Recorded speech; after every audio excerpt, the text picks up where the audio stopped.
Leo ni Media Days. Azamu wamealika hapa waandishi kuja ukava story mbalimbali, na hapa mbele ya kamera tuko na Oveth Chilambo ambaye ni mchezaji mmoja hatari sana katika nchi yetu hii ya Tanzania. Kwanza Chilambo, hongera sana kwa ushindi wa kufuzu hatua ya makundi kwa mara ya kwanza klabu ya Azam FC. Asante sana. Wewe kama mchezaji Chilambo, ulilipokeaje mara baada ya mchezo wenu hapa kumalizika dhidi ya KMKM na hatimaye kufika hatua ya makundi?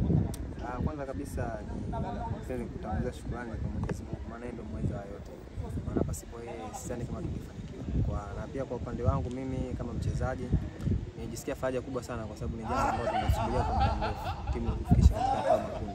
Na namshukuru Mungu tumefanikiwa kwa hiyo ni jambo ambalo tunashukuru sana kwa wachezaji na wanaanza wote. Chilambo, Novemba 4 Johannesburg ndo makundi ya Champions League na Federation yanapangwa. Wewe kama mchezaji siku hiyo utaangalia kweli ya makundi wakati yanapangwa?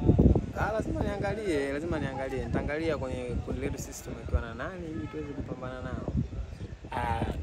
Chilambo, narudi hapa kesho kutwa katika mission ya NBC. Biliana na mpinzani mgumu sana Singida Black Stars mkiwa katika ardhi yenu ya nyumbani ya Chamazi. Nyinyi kama wachezaji mmejiandaaje juu ya mchezo huo?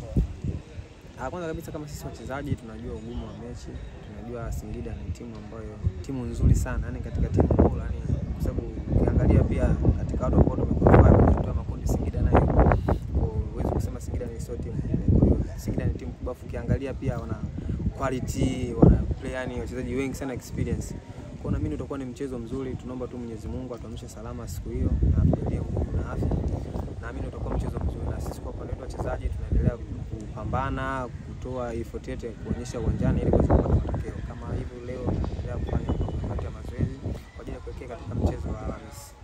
Wewe kama mchezaji malengo yako nini katika msimu huu? Kama mchezaji malengo yangu ni kusaidia timu kufikisha malengo ambayo tumejiwekea na binafsi kupiga hatua zaidi. Bwana, asante sana kwa muda wako Chilambo.